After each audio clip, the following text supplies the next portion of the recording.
저게 누구야? 그때 여자가 고개를 들어 아이들을 바라보았습니다. 따스한 어머니의 눈빛으로 사랑스럽게 아이들을 쓰다듬었죠. 그 순간 영자 할머니의 심장이 쿵 내려앉았습니다. 지현이야. 나도 모르게 입에서 튀어나온 말이었습니다. 5년 전 현금과 금품 합쳐 100억을 들고 도망쳤던 바로 그 나쁜 년. 그런 줄도 모르고 애지중지했었던 내 며느리 지현이었습니다. 38세가 된 지현은 완전히 다른 사람처럼 변해 있었어요. 예전에 단아하고 품이 있던 모습은 온데간데 없었습니다. 더 충격적인 건 손주들의 모습이었어요. 나뭇가지처럼 가느다란 팔 앙상한 다리 튀어나온 광대뼈. 영양실조에 걸린 게 분명했습니다. 겨울인데도 맨발에 밑창이 다 다른 슬리퍼를 신고 있었어요. 발이 빨갛게 얼은 듯 보였죠. 코에선 콧물이 줄줄 흘렀지만 닦을 휴지조차 없는 듯 했습니다.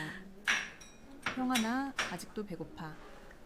작은 아이가 빈 그릇을 내려놓으며 울먹였습니다. 큰 아이가 동생의 어깨를 토닥였어요. 참아. 엄마는 먹지도 못했어. 지현의 눈에서 눈물이 주르륵 흘렀습니다. 하지만 아이들 앞에서 울 순 없었는지 재빨리 손등으로 닦아냈죠. 미안해 얘들아. 엄마가 내일은 꼭 배부르게 해줄게. 영자 할머니의 머릿속이 하얘졌습니다. 100억이라는 거금을 가진 사람이 왜 아이들을 굶기고 있는 걸까요? 그 돈이면 평생 먹고도 남을 텐데 왜 찢어진 옷을 입고 있는 걸까요? 손주들이 왜 저렇게 뼈만 남도록 굶주리고 있는 걸까요? 저렇게 살 리가 없어. 그 돈을 가졌다면 저럴 리가. 3억 원짜리 모피코트를 입은 영자 할머니의 손에서 한우 봉지가 떨어졌습니다. 동대문 재래시장 포장마차 구석, 믿을 수 없는 광경이 펼쳐져 있었습니다. 5년 전 남편 장례식 직후 100억을 들고 도망친 며느리가 뼈만 남은 쌍둥이들과 국수 한 그릇을 나눠 먹고 있었던 것입니다. 후루룩 소리를 내며 개걸스럽게 면발을 빨아들이는 아이들, 엄마는 배불러라며 거짓말하는 며느리, 거금을 가진 사람이 왜 손주들을 굶기고 있는 걸까요? 그리고 영자가 알게 될 충격적인 진실은 과연 무엇일까요? 사연 시작 전 구독과 좋아요로 함께 해주세요. 청담동 부자 영자 할머니는 경영에서 물러난 지 오래되었습니다. 남편이 남긴 재산은 현금만 500억이 넘었고 부동산과 주식까지 합치면 상상을 초월하는 금액이었죠. 3층짜리 대저택엔 이탈리아제 대리석이 깔려 있고 거실엔 10억짜리 그랜드 피아노가 놓여 있었습니다. 하지만 그 화려한 저택엔 영자 할머니 혼자뿐이었어요. 오늘은 장남 태준의 5주기 제사날을 하루 앞둔 날이었습니다. 영자 할머니는 드레스룸에서 이번에 새로 산 3억짜리 모피코트를 꺼내 입었습니다. 거울에 비친 자신의 모습을 보며 한숨을 내쉬었죠. 주름 하나 없이 팽팽한 얼굴, 전문 관리사가 매일 손질해주는 머리, 겉모습은 완벽했지만 눈빛엔 깊은 슬픔이 서려 있었습니다. 우리 아들 먹을 음식인데 이제라도 내 손으로 직접 차려야겠어. 영자 할머니는 혼잣말을 중얼거렸습니다. 매년 제사 음식은 특급 호텔 출장 요리사가 차려왔어요. 하지만 올해는 달랐습니다. 아들이 죽은 지 5년. 이제는 엄마의 손맛이 그리울 때가 됐을 거라 생각했죠. 현관을 나서자 운전기사가 벤츠 문을 열고 기다리고 있었습니다. 사모님, 백화점으로 모실까요? 아니... 태준이가 좋아했던 동대문 재래시장으로 가자 기사의 눈이 휘둥그레졌습니다. 청담동 사모님이 재래시장이라니요? 하지만 영자 할머니의 표정에 더 묻지 못했습니다. 1월에 찬바람이 불었습니다. 하늘에선 굵은 눈송이가 펑펑 쏟아지고 있었어요. 시장 입구에 도착한 영자 할머니는 모피코트 자락을 여미며 안으로 들어갔습니다. 비린내와 김치 냄새가 코를 찔렀죠. 발밑엔 시커먼 웅덩이가 여기저기 있었고 상인들의 고함 소리가 귀를 때렸습니다. 한우 산적거리 3근이랑 국거리 1근 주세요. 지방 많이 없는 부위로요. 귀한 음식 만들 거예요. 정육점에서 제사용 고기를 고르던 영자 할머니의 눈이 시장 구석으로 향했습니다. 허름한 포장마차에 3사람이 옹기종기 모여 앉아 있었어요. 곰팡이 핀 듯 시커먼 패딩을 입은 여자와 12살쯤 되어 보이는 쌍둥이 남자아이들이었습니다. 놀라운 건 그들 앞에 놓인 음식이었어요. 잔치국수 딱 1그릇. 3사람이 나눠 먹기엔 턱없이 부족한 양이었죠. 아이들은 마치 며칠을 굶은 것처럼 개걸스럽게 국수를 빨아들였습니다. 후루룩 후루룩 소리까지 크게 내면서요. 국물 한 방울도 아까운지 그릇을 들어 벌컥벌컥 마셨습니다. 얼굴에 국물이 튀어도 닦지 않고 계속 먹기만 했어요. 엄마도 먹어. 엄마도 배고프잖아. 작은 아이가 자기 젓가락에 국수를 잔뜩 말아 엄마 입으로 가져갔습니다. 여자의 입술이 바짝 말라 갈라져 있는 게 여기서도 보였어요. 배가 고파서 침이 고이는 게 보였지만 여자는 억지로 미소를 지으며 고개를 저었습니다. 엄마는 배불러? 밥 많이 먹었어? 너희 많이 먹어? 거짓말이었습니다. 누가 봐도 뻔한 거짓말이었어요. 여자의 광대뼈가 툭 튀어나와 있었고 볼은 움푹 패여 있었죠. 손등은 찬바람에 터져서 피가 맺혀 있었고 손톱 밑엔 까만 때가 끼어 있었죠. 머리카락은 기름져서 떡이 져 있고 군데군데 흰머리가 삐죽 나와 있었습니다. 영자 할머니는 그 여자를 뚫어지게 바라보았습니다. 어딘가 낯익은 얼굴이었어요. 비록 뼈만 남아 앙상하고 초췌해졌지만 그 큰 눈과 오뚝한 코는 분명 어디선가 본 적이 있었습니다. 그때 여자가 고개를 들어 아이들을 바라보았습니다. 따스한 어머니의 눈빛으로 사랑스럽게 아이들을 쓰다듬었죠. 그 순간 영자 할머니의 심장이 쿵 내려앉았습니다. 지현이야. 나도 모르게 입에서 튀어나온 말이었습니다. 5년 전 현금과 금품 합쳐 100억을 들고 도망쳤던 바로 그 나쁜 년. 그런 줄도 모르고 애지중지했었던 내 며느리 지현이었습니다. 38세가 된 지현은 완전히 다른 사람처럼 변해 있었어요. 예전에 단아하고 품이 있던 모습은 온데간데 없었습니다. 더 충격적인 건 손주들의 모습이었어요. 나뭇가지처럼 가느다란 팔, 앙상한 다리, 튀어나온 광대뼈. 영양실조에 걸린 게 분명했습니다. 겨울인데도 맨발에 밑창이 다 다른 슬리퍼를 신고 있었어요. 발이 빨갛게 얼은 듯 보였죠. 코에선 콧물이 줄줄 흘렀지만 닦을 휴지조차 없는 듯 했습니다. 형아, 나 아직도 배고파. 작은 아이가 빈 그릇을 내려놓으며 울먹였습니다. 큰아이가 동생의 어깨를 토닥였어요. 참아. 엄마는 먹지도 못했어. 지현의 눈에서 눈물이 주르륵 흘렀습니다. 하지만 아이들 앞에서 울 순 없었는지 재빨리 손등으로 닦아냈죠. 미안해 얘들아. 엄마가 내일은 꼭 배부르게 해줄게. 영자 할머니의 머릿속이 하얘졌습니다. 100억이라는 거금을 가진 사람이 왜 아이들을 굶기고 있는 걸까요? 그 돈이면 평생 먹고도 남을 텐데 왜 찢어진 옷을 입고 있는 걸까요? 손주들이 왜 저렇게 뼈만 남도록 굶주리고 있는 걸까요? 저렇게 살 리가 없어. 그 돈을 가졌다면 저럴 리가. 영자 할머니가 중얼거리는 순간 그녀의 손에서 정육점 봉지가 미끄러졌습니다. 한우가 툭 소리를 내며 바닥에 떨어졌어요. 제사상에 올릴 고기였는데 영자 할머니는 줍지도 못하고 그 자리에 얼어붙었습니다. 5년 전의 기억이 쓰나미처럼 밀려왔어요. 그때도 이렇게 눈이 내리는 날이었죠. 모든 게 그날부터 시작됐습니다. 장남 태준이 연구실 폭발 사고로 세상을 떠난 그날, 그리고 며느리가 100억과 함께 사라진 그날, 영자 할머니는 그동안 지현을 도둑년이라 욕하며 살았습니다. 시집살이에 질려 남편 죽자마자 돈 챙겨서 젊은 남자랑 같이 도망친 나쁜 여자라고요.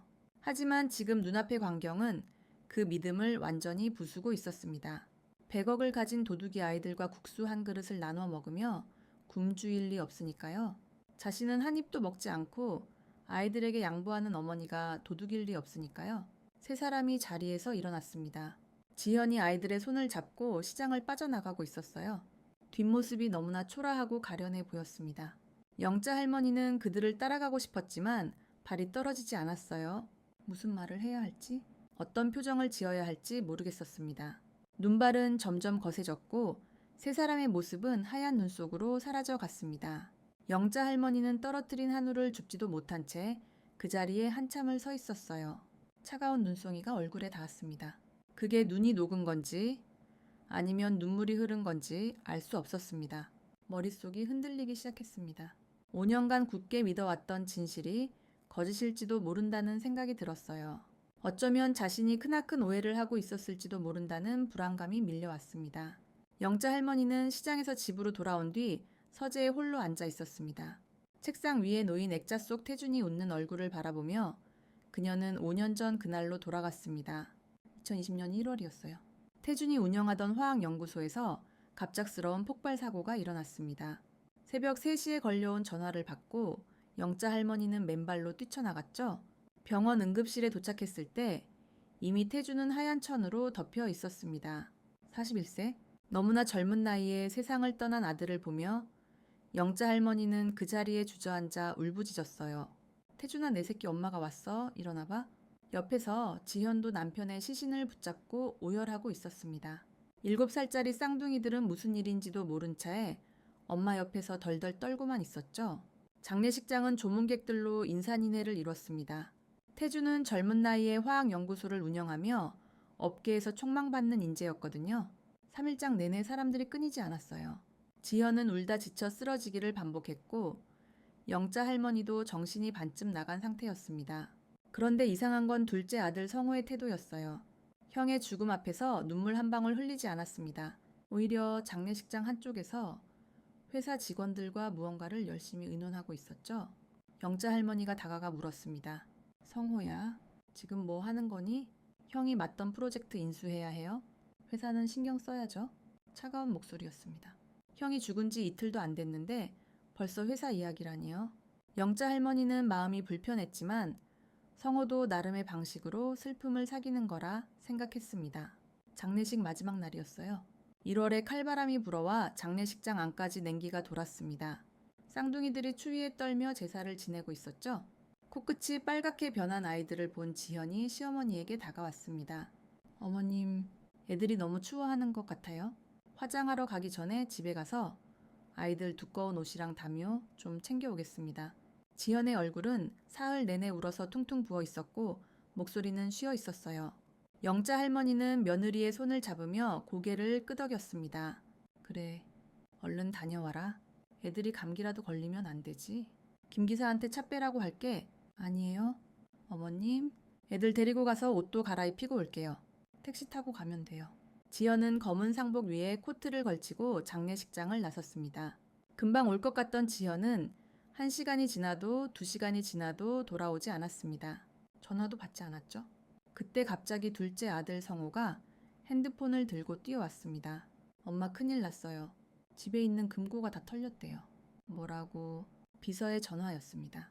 서재에 있는 금고문이 활짝 열려 있고 안에 있던 현금 다발과 금고애가 모두 사라졌다는 거였어요. 영자 할머니는 믿을 수가 없었습니다. 금고 비밀번호를 아는 사람은 가족밖에 없었거든요. 장례를 마치고 집으로 돌아온 영자 할머니는 텅 빈 금고를 보고 다리에 힘이 풀렸습니다. 현금 50억, 금괴와 보석 50억, 총 100억 원어치가 감쪽같이 사라진 거였어요. 성호가 옆에서 이를 악물며 말했습니다. 형수님이 가져간 게 분명해요. 형수님만 집에 갔다 왔잖아요. 그럴 리가 없어. 영자 할머니는 믿고 싶지 않았습니다. 10년 동안 함께 살며 정을 나눈 며느리였으니까요. 하지만 성호가 비서 민지를 데려왔을 때 그 믿음이 흔들리기 시작했어요. 민지야, 네가 뭘 봤다는 거니? 민지는 눈을 내리깔며 조심스럽게 입을 열었습니다. 장례식장에서 큰 사모님이 나가신 뒤에 저도 짐 좀 가지러 밖에 나갔었어요. 그때 큰 사모님이 젊은 남자와 함께 큰 캐리어 2개를 채싣는 걸 봤습니다. 젊은 남자? 네. 30대 초반쯤 되어 보이는 잘생긴 남자였어요. 형수님이 그 남자 팔을 잡고 급하게 채 탔습니다. 영자 할머니의 가슴이 무너져 내렸습니다. 설마 지현이 다른 남자와 도망간 걸까요? 그때 성호가 옆에서 불을 질렀어요. 형수님이 형 없는 시집살이가 싫었나 봐요. 젊은 남자 만나서 돈 들고 도망친 거예요. 그런 소리 하지 마. 영자 할머니가 소리쳤지만 증거는 너무나 명확했습니다. 지현만 집에 다녀왔고 금고가 열려 있었고 젊은 남자와 함께 사라졌으니까요. 게다가 지현의 옷장을 확인해 보니 옷가지들도 대부분 없어진 상태였습니다. 경찰에 신고를 했지만 소용없었어요. 가족이 가져간 거라면 절도가 아니라 민사 문제라는 거였습니다.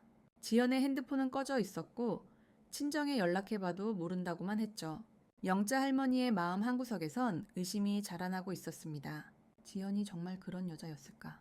10년 동안 함께 살면서 한 번도 그런 모습을 본 적이 없었는데 시간이 지나면서 영자 할머니의 의심은 확신으로 바뀌었습니다. 지현이 돌아오지 않는 것이 그 증거였으니까요. 떳떳했다면 왜 연락 한 통 없이 사라졌겠어요. 결국 영자 할머니는 지현을 남편 죽자마자 돈 챙겨 젊은 남자와 도망친 나쁜 여자로 낙인 찍었습니다. 성호는 그 사이 형의 회사를 완전히 장악했어요. 형이 맡던 프로젝트를 모두 인수했고 이사 자리에도 올랐습니다. 장례식 때 눈물 한 방울 안 흘리던 그가 회사에선 형의 유지를 잇겠다며 열정적으로 일했죠. 직원들은 수군거렸습니다. 형 죽고 나니까 날아오르네. 원래 노리고 있었던 거 아니야? 하지만 영자 할머니는 그런 말들을 무시했어요. 성호는 야심은 있어도 형을 해칠 만큼 나쁜 아이는 아니라고 믿었으니까요. 둘째가 항상 첫째의 그늘에 가려 있었으니 이제라도 빛을 보는 게 당연하다고 생각했습니다. 그렇게 5년이 흘렀어요. 성호는 회사를 크게 성장시켰습니다. 모든 게 제자리를 찾아가는 듯했죠. 지현의 이름은 집안에서 금기어가 됐고 누구도 입에 담지 않았습니다. 하지만 오늘 시장에서 지현을 다시 본 순간 모든 게 달라졌어요. 100억을 가진 사람이 그렇게 비참하게 살 리 없었으니까요. 영자 할머니는 서재 의자에 앉아 깊은 한숨을 내쉬었습니다. 내가 뭔가 놓친 게 있는 걸까? 그날 정말로 무슨 일이 있었던 걸까? 창밖엔 눈이 계속 내리고 있었습니다. 5년 전 그날처럼 모든 것을 하얗게 집어삼킬 듯이 시장에서 돌아온 후 4달이 지났습니다. 영자 할머니는 제대로 잠을 이루지 못했어요. 눈을 감으면 포장마차 구석에서 국수 한 그릇을 나눠 먹던 지현과 손주들의 모습이 떠올랐습니다. 뼈만 남은 아이들의 팔, 갈라진 지현의 손등, 그리고 엄마는 배부르다며 거짓말하던 그 떨리는 목소리가 귀에 맴돌았죠. 영자 할머니는 거실 소파에 앉아 창밖을 멍하니 바라보고 있었습니다. 며칠 전 내렸던 눈이 아직도 정원에 쌓여 있었어요. 하얀 눈처럼 순백의 진실이 어딘가에 묻혀 있는 것 같았습니다. 100억이라는 거금을 가진 사람이 왜 아이들을 굶기며 살까요? 도대체 그 돈은 어디로 간 걸까요? 지현이가 100억을 들고 있다면 과연 저러고 살까? 손주들은 왜 저렇게 살까? 영자 할머니는 계속해서 같은 질문을 되뇌었습니다. 뭔가 놓친 게 있는 것 같았어요. 5년 전 그날 분명 자신이 모르는 진실이 숨어 있을 거란 생각이 들었죠. 그래서 결심했습니다. 오늘 밤 모든 걸 확인해 보기로요. 저녁 8시 영자 할머니는 비서 민지를 집으로 불렀습니다. 민지는 15년 동안 영자 할머니 곁에서 일한 오른팔이었죠. 30살의 그녀는 영자 할머니보다 나이는 어렸지만 누구보다 가족의 사정을 잘 알고 있었습니다. 가정부가 없을 때에는 가정부 역할도 대신해 주곤 했어요. 현관문이 열리고 민지가 들어왔을 때 영자 할머니는 서재에서 기다리고 있었어요. 사모님 부르셨어요. 민지의 목소리가 평소와 달리 떨렸습니다. 뭔가 불안한 기색이 역력했죠. 영자 할머니는 차를 한 잔 따라주며 맞은편에 앉으라고 손짓했습니다. 따뜻한 차 향기가 서재를 가득 채웠지만 두 사람 사이 공기는 차갑기만 했어요. 민지야, 내가 물어볼 게 있어. 영자 할머니가 입을 열자 민지의 손이 미세하게 떨리기 시작했습니다. 차잔을 들던 손이 바들바들 떨려서 차가 찰랑거렸죠. 영자 할머니는 그 모습을 놓치지 않았어요. 15년을 함께한 사람의 작은 변화까지도 읽을 수 있었으니까요. 5년 전 그날 네가 봤다는 거 정말 지현이가 젊은 남자랑 캐리어 2개를 들고 나갔다고 단도직입적인 질문이었습니다. 영자 할머니의 눈빛이 날카롭게 민지를 꿰뚫었어요. 민지의 얼굴이 하얗게 질렸습니다. 차잔을 내려놓으려다 손이 너무 떨려서 탁자에 부딪혔죠. 달그락 소리가 고요한 서재에 울려 퍼졌습니다. 그게 저는 그때 분명히 민지가 말을 더듬었습니다.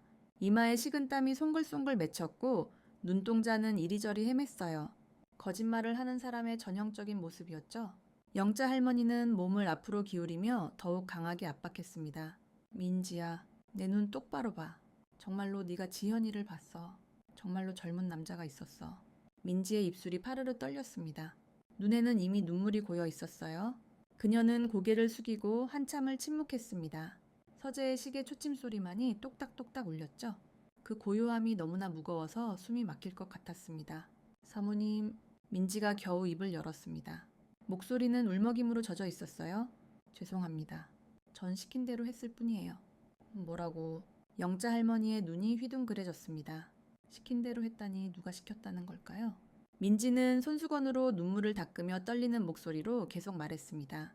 부사장님이 저한테 성호 도련님이 그렇게 하라고 시키셨어요.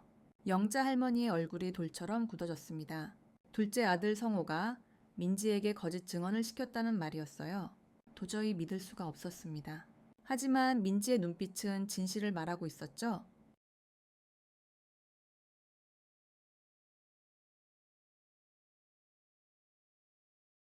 뭐라고 했는데 성호가 대체 뭐라고 했길래 네가 그런 거짓말을 영자 할머니의 목소리가 떨렸습니다. 분노인지 배신감인지 알 수 없는 감정이 밀려왔어요. 민지는 흐느끼며 고백을 이어갔습니다. 형수님이 집안을 좀먹는 존벌레라고 형이 죽고 재산만 노리고 있다고 하셨어요. 그래서 형수님이 금고를 털어서 도망간 것처럼 만들어야 한다고, 그래서 대신 저한테 5천만 원과 비서팀장 자리를 약속하셨어요. 저도 먹고 살아야 하니까 죄송합니다. 사모님, 정말 죄송합니다. 민지는 바닥에 무릎을 꿇고 울며 용서를 빌었습니다. 하지만 영자 할머니의 귀엔 아무것도 들리지 않았어요. 머릿속이 하얗게 변했습니다. 성호가 자신의 둘째 아들이 형수를 모함했다는 사실이 믿기지 않았죠. 그 순간 영자 할머니의 손에서 차잔이 미끄러졌습니다. 도자기 차잔이 대리석 바닥에 떨어져 산산조각이 났어요. 깨진 조각들이 사방으로 흩어졌습니다. 마치 5년간 굳게 믿어왔던 진실이 깨지는 것 같았죠. 넌 내 곁에서 15년을 함께했어. 난 널 가족으로 생각했는데 그런데 날 속였구나. 영자 할머니의 목소리는 차가웠습니다. 배신감이 가슴을 찢어 놓는 것 같았어요. 15년 동안 가족처럼 여겼던 민지가 돈 몇 푼에 자신을 속였다니 내 손으로 내 며느리를 내쫓게 만들었단 말이야. 영자 할머니는 손으로 얼굴을 가렸습니다. 죄책감이 파도처럼 밀려왔어요. 5년 동안 지현을 도둑으로 몰고 미워했던 자신이 너무나 부끄러웠습니다. 아이들과 함께 굶주리며 살고 있는 며느리를 생각하니 가슴이 미어졌죠. 사모님, 하지만 더 있어요. 민지가 울먹이며 말을 이었습니다. 부사장님이 형수님한테 뭔가 협박을 했던 것 같아요. 제가 우연히 들었는데 형님 사고가 단순한 사고가 아니라고 형수님이 뭔가 알고 있다고. 영자 할머니가 벌떡 일어섰습니다. 태준의 사고가 단순한 사고가 아니라니요? 그럼 설마 성호가 형을 죽였단 말인가요? 아니, 그럴 리 없다고 영자 할머니는 고개를 저었습니다. 아무리 야심이 있어도 형을 죽일 만큼 나쁜 아이는 아니라고 믿고 싶었어요. 하지만 퍼즐 조각들이 하나씩 맞춰지기 시작했습니다. 장례식 때 눈물 한 방울 안 흘리던 성호, 형이 죽자마자 회사를 장악한 성호, 지현을 도둑으로 몰아 내쫓은 성호, 모든 게 계획된 일이었다면요. 민지야, 너 지금 한 말 책임질 수 있어. 네, 사모님, 제가 직접 들었어요. 부사장님이 형수님한테 애들 목숨이 위험할 수 있다고 협박하는 거요. 영자 할머니는 다리에 힘이 풀려 의자에 주저앉았습니다. 손주들을 협박의 도구로 사용했다니요. 그래서 지현이 아이들을 데리고 도망친 거였구나. 100억을 훔친 게 아니라 아이들을 지키기 위해 도망친 거였어요. 내가 무슨 짓을 한 거야. 영자 할머니의 눈에서 눈물이 흘러내렸습니다. 5년 동안 억울하게 도둑으로 몰려 숨어 살았을 며느리와 엄마와 함께 고생했을 손주들을 생각하니 죄책감에 숨이 막혔어요. 민지는 계속 바닥에 엎드려 울고 있었습니다. 서재엔 두 여자의 흐느낌 소리만 가득했죠. 깨진 차잔 조각들이 바닥에 흩어져 있었습니다. 마치 산산조각 난 가족의 모습 같았어요. 영자 할머니는 떨리는 손으로 휴지를 꺼내 눈물을 닦았습니다. 이제 무엇을 해야 할지 알 것 같았어요. 먼저 지현을 찾아가 진실을 확인하고 모든 걸 바로잡아야 했습니다. 그리고 성호가 정말로 형을 죽였다면 그 진실도 밝혀내야 했죠. 너 당장 나가. 다시는 내 앞에 나타나지 마. 그리고 지현이 주소 문자로 보내. 사모님 정말 죄송합니다. 제발 용서해 주세요. 주소는 문자로 바로 보내드리겠습니다. 나가? 영자 할머니의 단호한 목소리에 민지는 비틀거리며 서재를 나갔습니다. 현관문이 닫히는 소리가 들렸어요. 영자 할머니는 홀로 서재에 남아 깊은 한숨을 내쉬었습니다. 창밖엔 다시 눈이 내리기 시작했어요. 5년 전 그날처럼 모든 것을 새하얗게 덮으려는 듯이 눈발이 휘날렸습니다. 하지만 이제는 진실을 덮을 수 없었어요. 영자 할머니는 주먹을 꽉 쥐었습니다. 내일 아침 지연을 찾아가기로 마음먹었죠. 다음 날 아침 영자 할머니는 거의 한숨도 못 잔 채 침대에서 일어났습니다. 눈가는 퉁퉁 부어 있었고 머리는 지끈지끈 아팠어요. 거울을 보니 하룻밤 사이에 10년은 늙은 것 같았습니다. 흰머리가 부쩍 늘어난 것 같기도 했죠. 아침 7시 영자 할머니는 검은색 코트를 입고 집을 나섰습니다. 김 기사가 기다리고 있었지만 손을 저었어요. 영자 할머니는 아무도 믿을 수가 없었습니다. 오늘은 혼자 갈 데가 있어. 나 따라오지 마. 영자 할머니는 택시를 잡아타고 지현이 있다는 반지하로 향했습니다. 차창 밖으로 보이는 풍경이 점점 초라해졌어요. 청담동의 번화한 거리에서 시작해 좁고 어두운 골목길로 들어서자 마음이 무거워졌습니다. 택시에서 내린 영자 할머니는 주소를 확인하며 골목길을 걸었습니다. 발밑엔 어제 내린 눈이 녹아 질척거렸어요. 값비싼 가죽 구두가 금세 더러워졌지만 신경 쓸 겨를이 없었습니다. 드디어 빨간 벽돌집 앞에 도착했어요. 반지하로 내려가는 계단이 보였습니다. 계단 옆엔 쓰레기 봉투가 쌓여 있었고 벽엔 곰팡이 자국이 검게 번져 있었죠. 영자 할머니는 심호흡을 하고 계단을 내려갔습니다. 미끄러운 계단을 조심스럽게 내려가자 철제 대문이 나타났어요. 문 앞에 서자 안에서 아이들 목소리가 들렸습니다. 엄마 배고파요. 조금만 기다려. 엄마가 얼른 라면 끓여줄게. 영자 할머니의 가슴이 찢어지는 것 같았어요. 손주들이 아침부터 라면을 먹는다니 떨리는 손으로 초인종을 눌렀습니다. 안에서 발소리가 들리더니 문이 살짝 열렸어요. 못 볼 것을 본 듯한 지현의 얼굴이 보였습니다. 순간 문을 닫으려 했지만 영자 할머니가 재빨리 말했어요. 잠깐만, 지현아, 이젠 다 안다. 네가 훔친 게 아니라는 걸? 지현의 눈이 흔들렸습니다. 문을 닫으려던 손이 멈췄어요. 한참을 망설이다가 천천히 문을 열었습니다. 어머님, 어떻게 알고 오셨어요? 들어가도 되겠니? 지현은 잠시 망설이다가 고개를 끄덕였습니다. 영자 할머니는 좁은 현관으로 들어갔어요. 예상보다 더 충격적이었습니다. 벽지는 곳곳이 떨어져 있었고 천장엔 누수 자국이 가득했어요. 창문 틈으로 찬바람이 들어와 온 집안이 냉동창고처럼 추웠습니다. 거실이라고 말할 수도 없을 것 같은 작은 공간에 쌍둥이가 앉아 있었어요. 얇은 이불을 덮고 서로 붙어 앉아 있는 모습이 너무 안쓰러웠습니다. 아이들은 영자 할머니를 보자 눈이 동그랗게 됐어요. 할머니다. 한 아이가 소리쳤지만 지현이 재빨리 막았습니다. 조용히 해. 할머니 아니야. 영자 할머니의 눈에 눈물이 고였습니다. 손주들이 자신을 알아본 거예요. 5년이나 지났는데도 기억하고 있었던 겁니다. 지현아, 우리 잠시 이야기 좀 하자. 두 사람은 부엌과 거실의 경계에 마주 앉았습니다. 영자 할머니가 먼저 입을 열었습니다. 민지가 다 털어놨어. 성호가 너를 협박했다고 지현의 어깨가 떨리기 시작했습니다. 참았던 눈물이 터져 나왔어요. 어머님 정말 죄송해요. 하지만 어쩔 수 없었어요. 천천히 말해 무슨 일이 있었는지 다 알고 싶어? 지현은 울먹이며 5년 전 그날을 떠올렸습니다. 태준 씨 장례식 날 저는 정말 아이들 옷 가지러 집에 갔어요. 그런데 도련님이 절 따라왔어요. 영자 할머니의 손이 떨렸습니다. 예상은 했지만 직접 듣자니 충격이 컸어요. 그런데 왜 말을 안 했니? 도련님이 협박했어요. 제가 증거를 찾으려고 태준 씨 연구실 자료를 뒤지는 걸 봤다면서 만약 경찰에 가면 아이들을 해치겠다고 했어요. 그리고 제가 금고를 털었다고 모함하겠다고도 했죠. 지연은 계속 말을 이었습니다. 저는 무서웠어요. 남편을 죽인 사람이 제 아이들까지 해칠 수 있다는 생각이에요. 그래서 도망쳤어요. 아이들을 지키려면 그것밖에 없었어요. 영자 할머니는 며느리의 손을 잡았습니다. 거칠고 갈라진 손이었어요. 5년 동안 얼마나 고생했을지 짐작이 갔습니다. 100억은 어떻게 된 거니? 전 한 푼도 안 가져갔어요. 아마 도련님이 절 모함하기 위해 꾸민 일일 거예요. 영자 할머니는 깊은 한숨을 쉬었습니다. 모든 퍼즐이 맞춰졌어요. 둘째 아들이 형을 죽이고 형수를 내쫓고 돈까지 가로챈 거였습니다. 지연아 미안해. 내가 널 믿었어야 했는데 어머님 잘못이 아니에요. 두 사람은 한참 동안 울었습니다. 5년의 시간이 얼마나 길고 아팠는지, 서로가 얼마나 그리웠는지 눈물로 나누었어요. 잠시 후 영자 할머니가 결심한 듯 말했습니다. 이제 진실을 밝히자.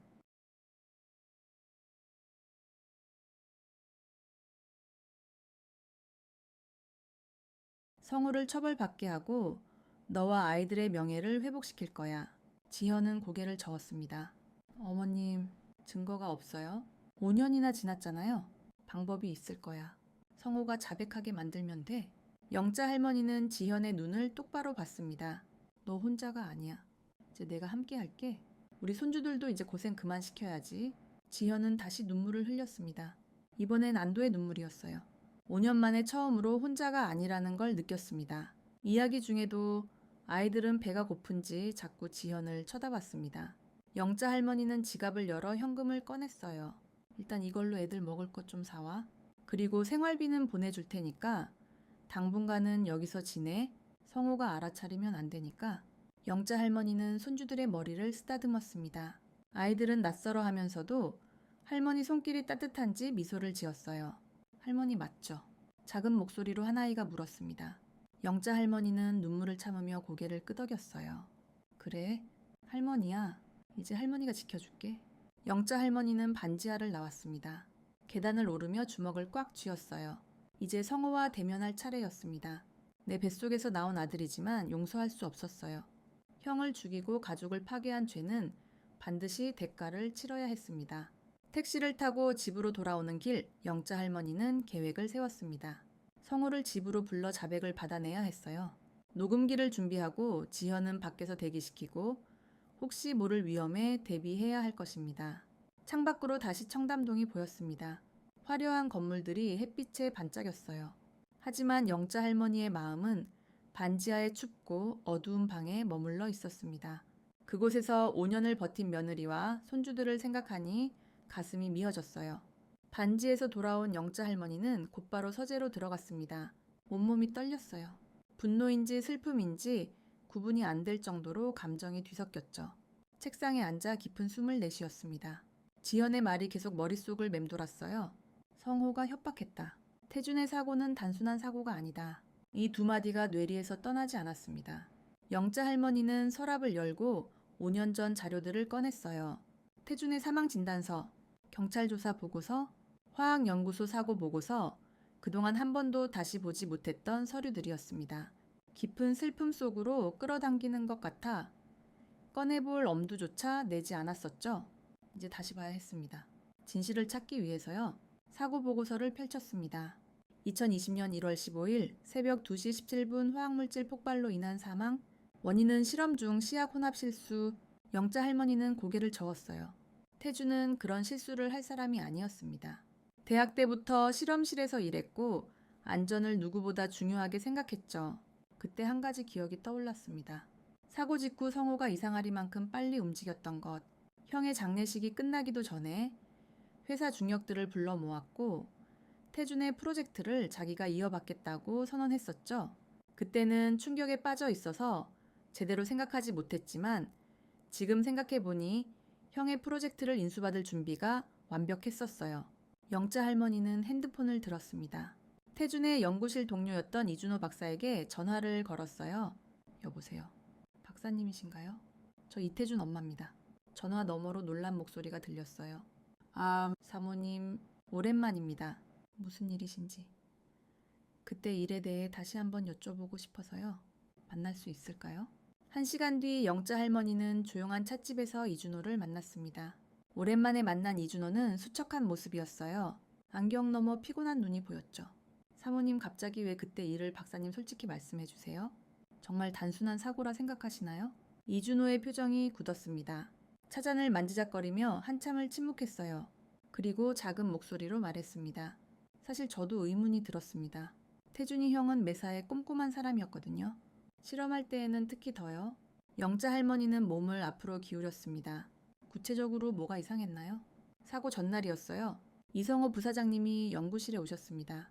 형의 실험 진행 단계 정도를 확인하고 싶으시다면서요. 영자 할머니의 눈이 커졌어요.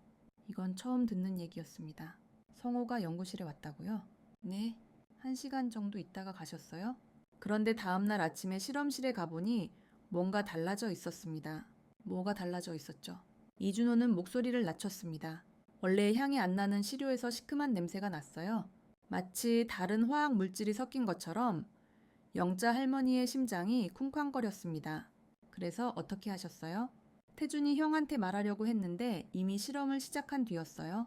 그리고 그 직후에 이준호는 말을 잇지 못했습니다. 눈시울이 붉어졌죠? 폭발이 일어났습니다. 순식간이었어요?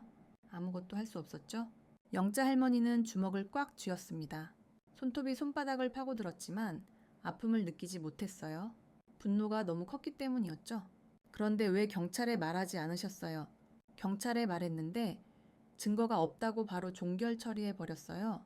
폭발로 모든 게 타버렸거든요. 그리고 이성호 부사장님이 너무 빨리 정리를 하셨어요. 연구소 폐쇄하고 관련자들 보상금 주고 CCTV도 전부 가져가셨죠. 이준호는 한숨을 쉬었습니다.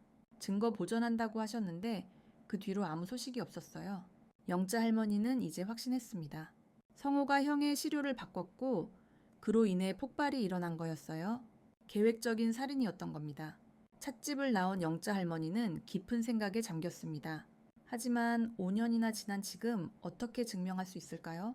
증거는 모두 사라졌고 오로지 심증에 기댈 자백뿐이었습니다. 집으로 돌아오는 택시 안에서 영자 할머니는 계속 생각했습니다. 성호를 어떻게 해야 할까? 그때 한 가지 방법이 떠올랐어요. 성호가 직접 자백하게 만드는 것, 그것만이 유일한 방법이었죠. 집에 도착한 영자 할머니는 지현에게 문자를 보냈습니다. 지현아, 우리가 함께 진실을 밝혀야 해. 성호를 집으로 불러서 자백을 받아낼 거야. 너도 준비해? 곧 답장이 왔어요. 어머님, 저도 돕겠습니다. 아이들과 태준 씨를 위해서라도 진실을 밝혀야 해요. 영자 할머니는 서재로 들어가 계획을 세웠습니다. 어떻게 성호를 불러들일 것인가? 무슨 명목으로 집에 오게 할 것인가? 그리고 어떻게 자백을 이끌어낼 것인가? 유산 상속, 그것이 가장 좋은 명목이었어요. 건강이 좋지 않은 척하면서 유산 이야기를 꺼낼 생각이었습니다. 성호는 돈에 관심이 많았으니까요. 영자 할머니는 서랍에서 작은 녹음기를 꺼냈어요. 배터리를 확인하고 작동 테스트를 했습니다. 완벽하게 작동했죠? 이것으로 성호의 자백을 녹음할 계획이었습니다. 그날 밤 영자 할머니는 잠을 이루지 못했어요. 천장을 보며 태준을 생각했습니다. 착하고 성실했던 큰아들, 항상 동생을 아꼈던 형. 그런 형을 동생이 죽였다니 믿기지 않았어요. 어렸을 때 두 아들이 떠올랐습니다. 태준이 7살, 성호가 5살이었을 때였죠. 성호가 자전거를 타다가 넘어져 울자 태준이 달려가서 일으켜주고 상처에 밴드를 붙여줬어요. 그때 성호는 형을 보며 환하게 웃었죠. 왜 좋은 형제가 어떻게 이렇게 되었을까요? 아마도 돈 때문이었을 겁니다. 아버지가 남긴 막대한 유산, 회사 경영권, 사회적 지위, 이런 것들이 성호의 눈을 멀게 했겠죠. 형에 대한 열등감도 있었을 거예요. 항상 형이 더 인정받았으니까요. 하지만 그것이 살인의 이유가 될 수는 없었습니다. 형제를 죽이는 건 어떤 이유로도 정당화될 수 없었어요. 다음 날 아침 영자 할머니는 일찍 일어났습니다. 거울을 보니 눈이 퉁퉁 부어 있었어요. 찬물로 세수를 하고 진정시켰습니다. 오늘은 중요한 날이었으니까요. 오전 10시 영자 할머니는 성호에게 전화를 걸었습니다. 성호야, 엄마야, 어머니, 무슨 일이세요? 성호의 목소리는 언제나처럼 차분했습니다. 아무 일도 없었다는 듯이요. 내가 요즘 몸이 안 좋아. 유산 정리를 좀 하려고 하는데 내 의견을 들어야 할 것 같아서 전화 너머로 성호가 관심을 보이는 게 느껴졌어요. 에휴, 그러세요. 언제 뵐까요? 내일 저녁에 집으로 와. 서류 정리할 게 많아. 알겠습니다. 내일 저녁 읍시까지 가겠습니다. 전화를 끊는 영자 할머니는 깊은 한숨을 쉬었습니다. 이제 시작이었어요. 진실을 밝히기 위한 첫걸음을 뗀 거였죠. 지현에게 문자를 보냈습니다. 내일 저녁 7시 준비하라고. 집 밖에서 대기하되 절대 들어오지 말라고. 혹시 모를 위험에 대비해야 했으니까요. 영자 할머니는 서재에 앉아 내일을 준비했습니다. 성호에게 무슨 말을 할지, 어떻게 자백을 유도할지 머릿속으로 시뮬레이션을 했어요. 실패는 없어야 했습니다. 단 한 번의 기회였으니까요. 창밖으로 봄비가 내리기 시작했습니다. 촉촉하게 땅을 적시는 빗소리가 들렸어요. 태준이 좋아하던 소리였죠. 비 오는 날이면 창가에 앉아 책을 읽곤 했었습니다. 영자 할머니는 눈을 감고 마음을 다잡았습니다. 내일이면 모든 게 끝날 거였어요. 진실이 밝혀지고 정의가 실현될 거였습니다. 태준을 위해, 지현을 위해, 손주들을 위해, 그리고 무너진 가족을 다시 세우기 위해 이제 영자 할머니는 확신했습니다. 성호가 형을 죽였고 며느리를 내쫓았다는 것을요. 다음 날 저녁 6시 30분이 되었습니다. 영자 할머니는 거실 탁자 아래에 녹음기를 조심스럽게 숨겼어요. 검은색 테이프로 탁자 밑면에 단단히 고정시켰죠. 손으로 만져봐도 잘 느껴지지 않을 정도였습니다. 녹음 버튼을 누르고 빨간 불빛이 깜빡이는 걸 확인했어요. 완벽했습니다. 지현에게 문자를 보냈습니다. 밖에서 대기 중이라는 답장이 왔어요. 지현은 집 앞 골목의 작은 상가 건물 1층 계단에 앉아 있었어요. 만약의 상황에 대비해서요. 영자 할머니는 안심이 되면서도 불안했습니다. 오늘 밤 무슨 일이 일어날지 아무도 몰랐으니까요. 이것이 정각 현관벨이 울렸습니다. 성호였어요. 영자 할머니는 깊게 숨을 들이마시고 문을 열었습니다. 성호는 깔끔한 정장 차림이었습니다. 손에는 서류 가방을 들고 있었어요. 표정은 언제나처럼 차분했지만 눈빛에는 욕심이 어려 있었습니다. 어머니, 저 왔어요. 성호의 목소리는 부드러웠습니다. 하지만 영자 할머니에게는 그 부드러움이 독처럼 느껴졌어요. 들어와 차 한잔 하자. 영자 할머니는 성호를 거실로 안내했습니다. 성호는 소파에 앉으며 주위를 둘러봤어요. 값비싼 그림들과 골동품들을 훑어보는 눈길이 날카로웠습니다. 마치 이미 자기 것이라고 생각하는 듯했죠. 영자 할머니는 차를 내왔습니다. 성호가 좋아하는 차였어요. 어렸을 때부터 성호는 이 차를 좋아했었죠. 유산 이야기를 하기 전에 할 말이 있어. 영자 할머니는 차분하게 말을 시작했습니다. 성호는 차잔을 내려놓고 어머니를 바라봤어요. 내 형 이야기야. 성호의 표정이 미세하게 굳었습니다. 하지만 금세 아무렇지 않은 척했어요. 형이 왜요? 이미 죽은 형 이야기를 해서 뭐 하려고요? 상속받을 수도 없는 사람인데요. 그 말에는 아무런 감정이 없었습니다. 형의 죽음이 남의 일인 것처럼요. 영자 할머니는 성호의 눈을 똑바로 바라봤습니다. 그리고 천천히 입을 열었어요. 태준의 유산을 내 몫으로 만들고 싶었니? 그래서 사람의 생명까지 빼앗은 거야. 성호의 눈동자가 흔들렸습니다. 하지만 여전히 침착함을 유지하려 애썼어요. 무슨 말씀이신지 모르겠네요. 네가 지현이를 모함한 거 다 안다. 영자 할머니의 목소리는 떨리지 않았습니다. 오히려 차갑고 단단했어요. 성호는 잠시 침묵했습니다. 그리고 입꼬리를 살짝 올렸어요. 형수보다 제가 더 우선이에요. 재산은 다 제 거라고요? 성호는 더 이상 숨기지 않았습니다. 오히려 당당했어요. 마치 자신이 옳다고 믿는 것처럼요. 영자 할머니는 가방에서 서류를 꺼냈습니다. 병원에서 가져온 시료교체 기록이었어요. 물론 영자 할머니가 조작한 것이었죠. 네가 한 짓 다 알아? 네가 형의 시료를 바꿨지? 성호의 얼굴이 창백해졌습니다. 하지만 여전히 부인했어요. 제가 바꾸긴 뭘 바꿨다는 말씀이세요? 증거 있으세요? 어머니 혹시 노망 나신 거예요? 잠시 침묵이 흘렀어요. 거실에 초침 소리만 들렸습니다. 시간이 흐르는 소리가 무겁게 느껴졌죠? 형은 나보다 항상 앞서 있었어요. 성호가 입을 열었습니다. 목소리가 변했어요. 더 이상 연기하지 않았습니다. 엄마는 늘 형만 봤잖아요. 전 항상 형의 그늘 속에 가려졌죠. 저도 빛을 받고 싶었을 뿐이에요. 나도 엄마 아들이잖아요. 성호의 눈에 원망이 가득했습니다. 어렸을 때부터 쌓인 열등감과 질투가 폭발하는 것 같았어요. 그래서 형을 죽였니? 내 친형을? 영자 할머니의 목소리가 떨렸습니다. 아들이 아들을 죽였다는 사실을 받아들이기 힘들었어요. 형은 모든 걸 가졌어요. 사랑도 인정도 재산도. 전 늘 2등이었죠. 아버지도 형만 인정했고 회사도 형이 물려받을 예정이었어요. 전 평생을 그렇게 형한테 찌그러져 살았다고요. 성호는 계속 말했습니다. 감정이 격해지고 있었어요. 그날 형이 연구할 때 기회가 왔어요. 아무도 없었죠? 이게 마지막 기회라고. 형이 없으면 모든 게 제 것이 될 거라고요. 성호는 자신의 범죄를 자백하고 있었습니다. 탁자 아래 녹음기가 모든 걸 기록하고 있었어요. 그래서 시약을 바꿨어요. 경찰들은 원인을 몰랐죠? 성호의 얼굴에 소름 끼치는 미소가 떠올랐습니다. 지연이는 왜 모함했니? 그 애가 무슨 죄가 있어서 영자 할머니가 물었습니다. 목소리에 분노가 섞여 있었어요. 형수가 증거를 찾으려고 사방팔방 뛰어다니더라고요. 형수는 늘 그래왔어. 사람 번거롭게 진짜. 항상 형수는 걸림돌이었어요. 재산을 나눠 가질 사람이죠. 게다가 되도 않는 조카들까지 둘이나 주렁주렁 달려있으니 제 몫이 줄어들잖아요. 그래서 형수를 내쫓아야 됐습니다. 성호는 차갑게 말했습니다. 인간적인 감정이라곤 찾아볼 수 없었어요. 영자 할머니는 주먹을 꽉 쥐었습니다. 손톱이 손바닥을 파고들 정도였어요. 분노와 슬픔이 동시에 밀려왔습니다. 너는 인간이 아니야. 어떻게 형을 죽일 수 있니? 내 피를 나눈 형을? 영자 할머니의 목소리가 떨렸습니다. 눈물이 흘러내렸어요. 혈육이 뭐가 중요해요? 날 고통스럽게 만드는 사람인데 어차피 돈이면 다 되는 세상에 너무 꽃밭 같은 말만 하니 답답하시네요. 성호는 끝까지 잘못을 인정하지 않았습니다. 오히려 자신이 옳다고 믿는 것 같았어요. 영자 할머니는 더 이상 할 말이 없었습니다. 아들이라고 생각했던 존재가 괴물이었다는 걸 깨달았으니까요. 태준을 잃은 슬픔보다 성호를 잃은 슬픔이 더 컸습니다. 살아있지만 이미 죽은 것과 같았으니까요. 난 네가 자수하길 바란다. 지금이라도 잘못을 뉘우치고 영자 할머니가 말했습니다. 마지막 희망을 품고요. 전 아무 잘못도 하지 않았어요. 어차피 다 타버려서 증거도 없어요. 성호는 단호하게 말했습니다. 그리고 자리에서 일어났어요. 오늘 유산 이야기는 다음에 하죠. 어차피 다 제 것이 될 테니까요.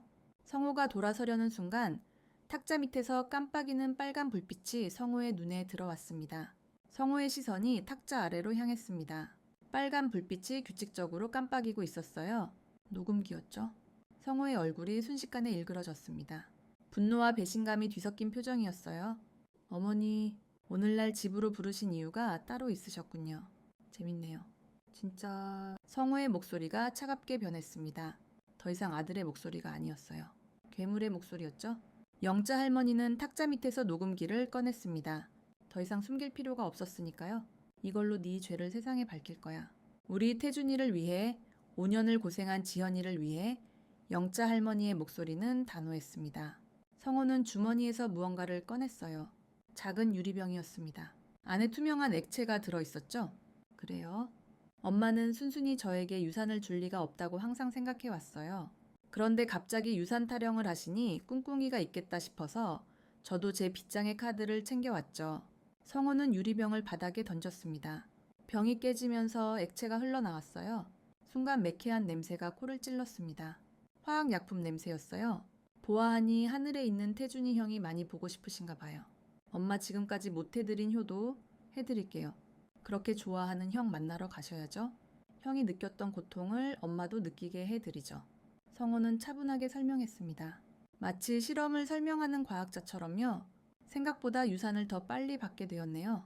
영자 할머니는 놀라서 뒤로 물러났습니다. 하지만 이미 늦었어요. 액체가 바닥에 퍼지면서 연기가 피어오르기 시작했습니다. 네가 드디어 돌아버렸구나. 엄마, 전 얼른 뛰어나가면 되죠. 하지만 어머니는 못 나가시겠죠? 성호는 영자 할머니 앞을 막아섰습니다. 출구로 가는 길을 차단한 거였어요. 영자 할머니는 다른 방향으로 도망치려 했지만 성호가 또 막았습니다. 형 만나면 안부 전해주세요. 덕분에 잘 먹고 잘 살겠다고. 성호의 목소리에는 아무런 감정이 없었습니다. 어머니를 죽이려 하면서도 눈 하나 깜빡하지 않았어요. 완전히 미쳐버린 거였죠. 연기가 점점 짙어졌습니다. 영자 할머니는 기침을 하기 시작했어요. 숨쉬기가 힘들어졌습니다. 성호는 손수건으로 코와 입을 막고 현관으로 걸어갔어요. 유유히 아무 일도 없었다는 듯이요. 어머니는 특별히 최고급으로 장례 치러 드릴게요. 성호가 문을 열고 나갔습니다. 현관문이 닫히는 소리가 들렸어요. 영자 할머니는 혼자 남겨졌습니다. 숨을 막히게 하는 연기가 가득한 집 안에요. 바닥에 액체가 부글부글 끓기 시작했습니다. 3분이 다 되어가고 있었어요. 영자 할머니는 창문으로 달려갔지만 열리지 않았습니다. 겨울이라 잠가둔 상태였어요. 열쇠를 찾으려 했지만 영희 때문에 앞이 보이지 않았습니다. 쾅 엄청난 폭발음과 함께 불길이 치솟습니다. 화학물질이 폭발한 거였어요. 불은 순식간에 커튼과 소파로 번졌습니다. 영자 할머니는 열기에 밀려 뒤로 넘어졌어요. 머리를 탁자 모서리에 부딪혔습니다. 의식이 흐릿해졌어요. 쓰러진 채로 영자 할머니는 천장을 바라봤습니다. 영희 사이로 보이는 샹들리에가 흔들리고 있었어요. 이 집을 지을 때 태준이 직접 골라주었던 샹들리에였죠. 태준아, 우리 태준이 엄마가 이제야 알아서 미안하다. 내가 성호를 제대로 키우지 못해서 다 내 잘못이다. 영자 할머니의 눈이 서서히 감기 시작했습니다. 밖에서 대기하던 지현은 거대한 폭발음을 들었습니다. 집 창문에서 불길이 보였어요. 심장이 멎는 것 같았습니다. 어머님, 지현은 휴대폰을 꺼내 119에 신고했습니다. 집에 불이 났어요. 갑자기 폭발했다고요. 청담동이에요. 빨리 와주세요. 안에 사람이 있어요. 그리고 집으로 뛰어들려 했습니다. 하지만 현관문이 잠겨 있었어요. 성호가 나가면서 잠근 거였죠. 지연은 주먹으로 문을 두드렸습니다. 어머님? 어머님? 대답이 없었습니다. 불길은 점점 커지고 있었어요. 2층 창문이 열기에 깨지면서 불꽃이 밖으로 튀어나왔습니다. 유리 파편이 정원에 떨어지면서 날카로운 소리를 냈어요. 지현은 정원에서 돌을 주워 1층 창문을 깨려 했지만 이중창이라 쉽게 깨지지 않았습니다. 손에서 피가 났지만 계속 창문을 쳤어요. 어머님을 구해야 해. 어머님이 저 안에서 죽을 순 없어. 5분 후 소방차가 도착했습니다. 소방관들이 우르르 내렸어요. 지연은 소방관에게 달려갔습니다. 안에 시어머니가 있어요. 빨리 구해주세요. 소방관들이 현관문을 부수고 들어가려 했습니다. 하지만 열기가 너무 심했어요. 불길이 1층 전체로 번진 상태였습니다. 지금은 위험합니다. 화재 진압을 먼저 해야 돼요.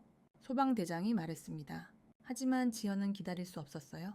시어머니가 저 안에서 죽어가고 있을지도 모르는데요. 제가 그 집 구조를 알아요. 제가 얼른 가서 구할게요. 지연이 소리쳤습니다. 소방관들이 말렸지만 지연은 듣지 않았어요. 제 어머니예요. 우리 어머니 어떻게 다시 만났는데 저희 시어머니 꼭 구해야 돼요. 지연의 눈에서 눈물이 흘렀습니다. 그 모습을 본 젊은 소방관 한 명이 나섰어요. 제가 함께 가겠습니다. 방화복 입으세요. 소방관이 여분의 방화복을 건넸습니다. 지연은 재빨리 입었어요.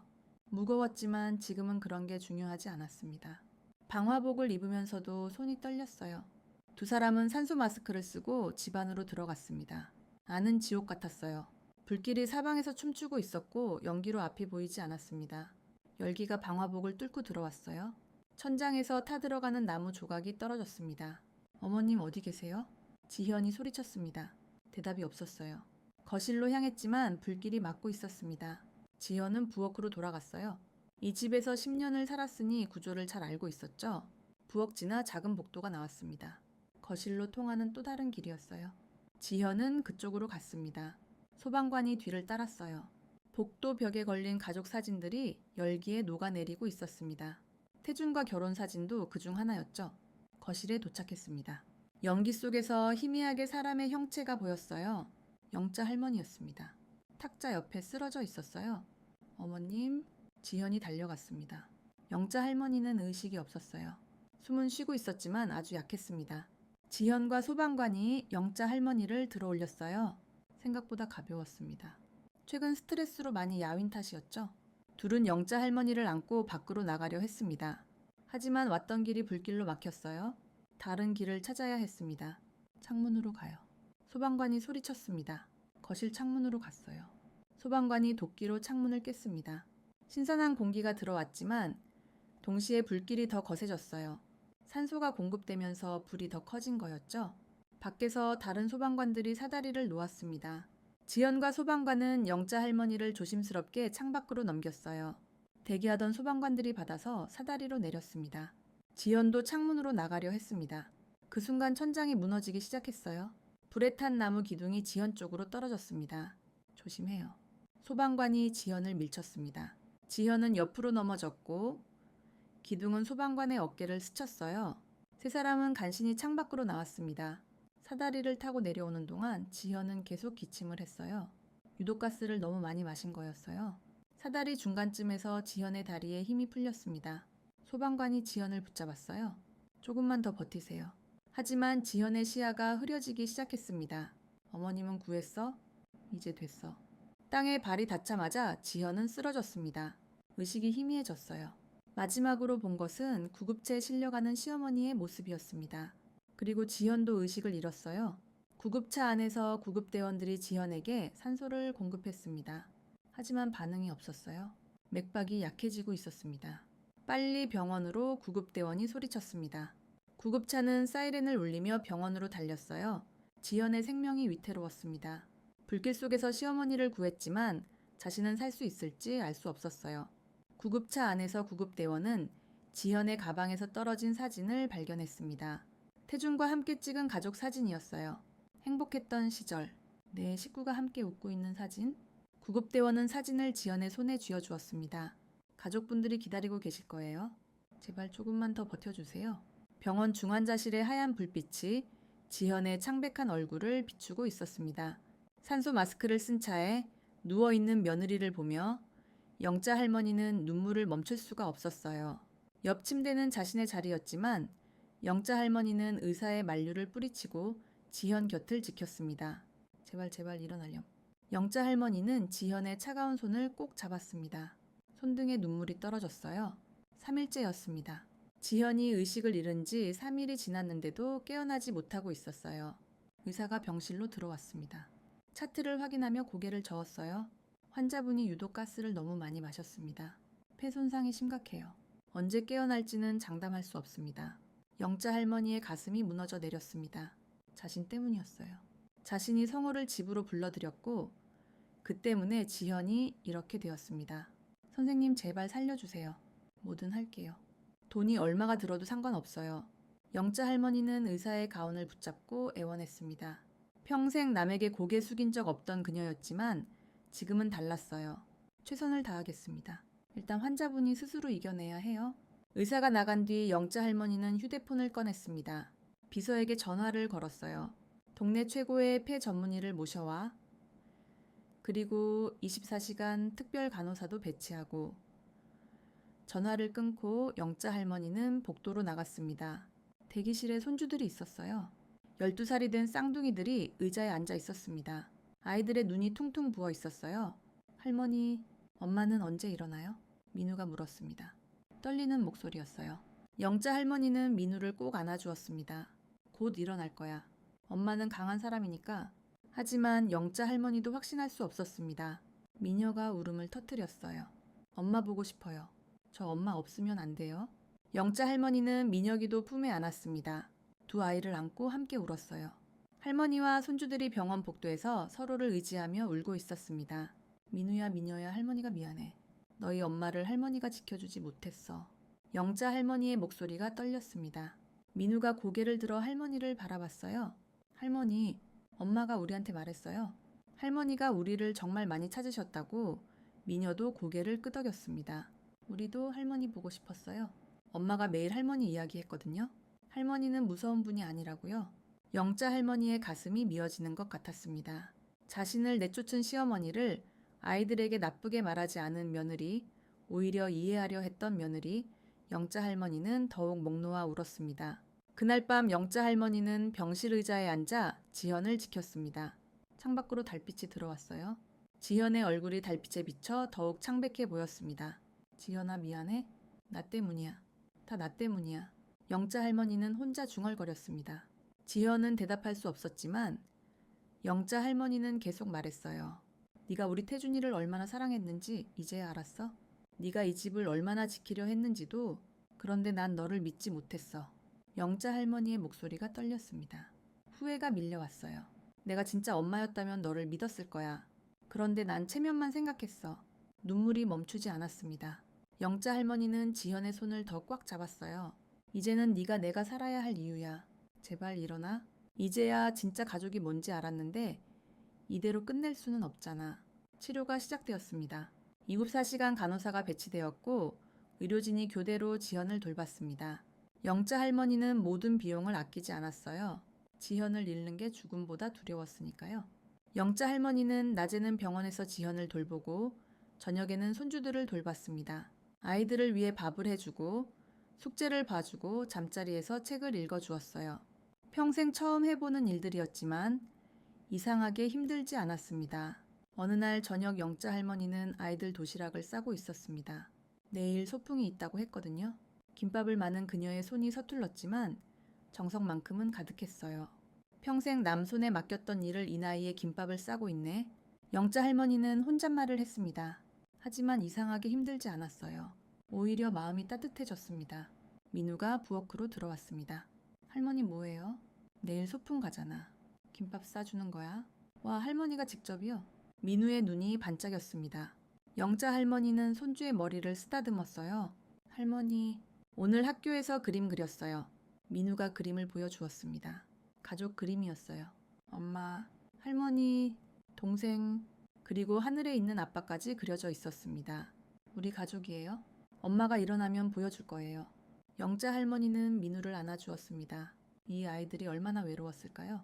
아빠를 잃고 엄마마저 쫓겨나고 이제 또 엄마가 위험한 상황이니 말이에요. 그래, 엄마가 꼭 좋아하실 거야. 5일째 되던 날 새벽이었습니다. 영자 할머니는 병실 의자에서 잠이 들었다가 깨어났어요. 누군가 자신의 손을 만지는 느낌이 들었거든요. 눈을 떠보니 지현이 눈을 뜨고 있었습니다. 어머님.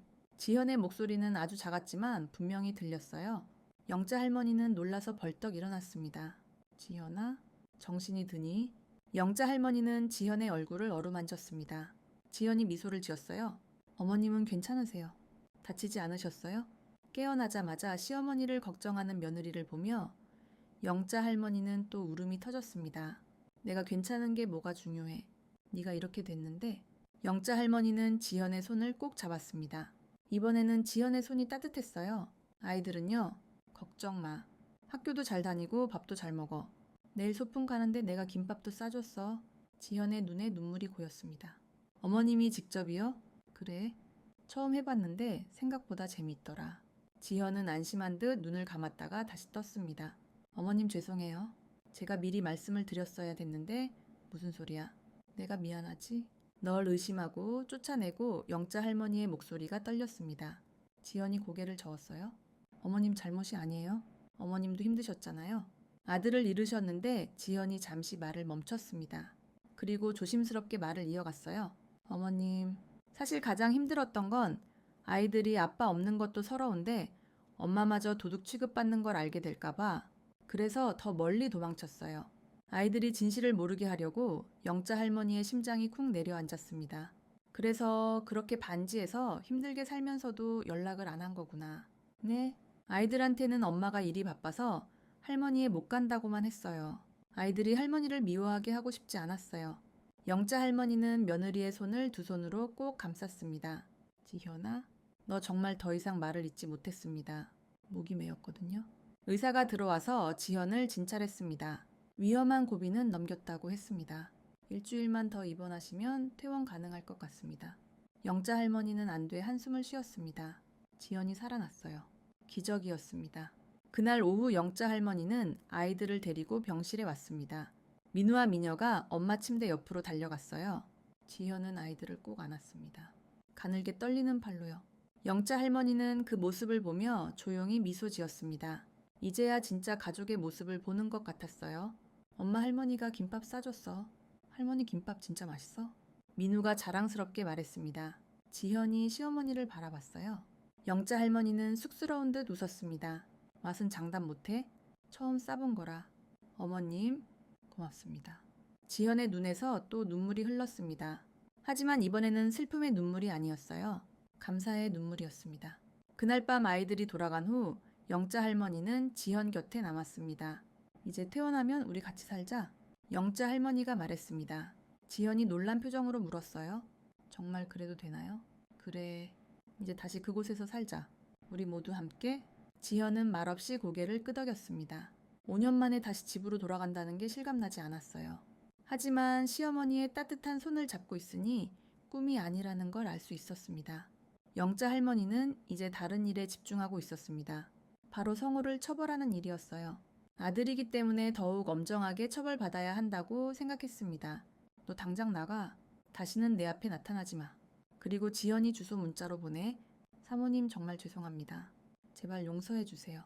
주소는 문자로 바로 보내드리겠습니다. 나가. 영자 할머니의 단호한 목소리에 민지는 비틀거리며 서재를 나갔습니다.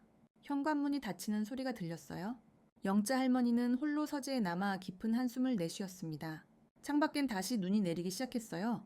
5년 전 그날처럼 모든 것을 새하얗게 덮으려는 듯이 눈발이 휘날렸습니다.